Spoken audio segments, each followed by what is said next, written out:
Are you trying to quit? Nicotine gum haven't been studied as much for helping youth stop vaping nicotine.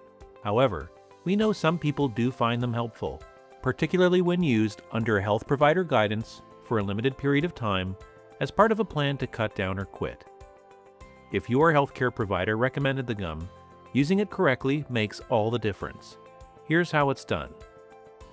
Step 1. Place a piece of gum in your mouth and chew it once or twice until you feel a slight tingling. This means the nicotine is being released. Step 2.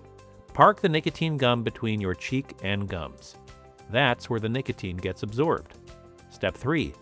After about a minute, repeat the process.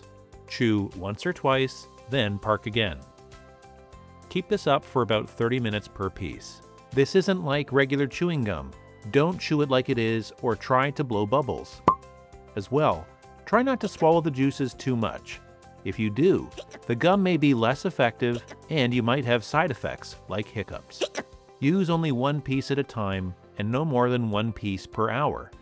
Please follow the directions your healthcare provider shares.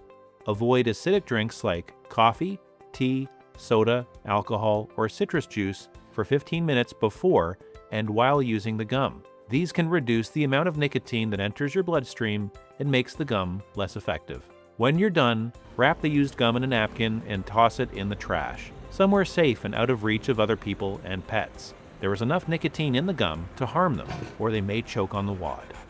You are taking a huge step toward gaining control of your health. Quitting can be tough, but your healthcare provider has suggested the use of gum to make it easier to quit and stay quit.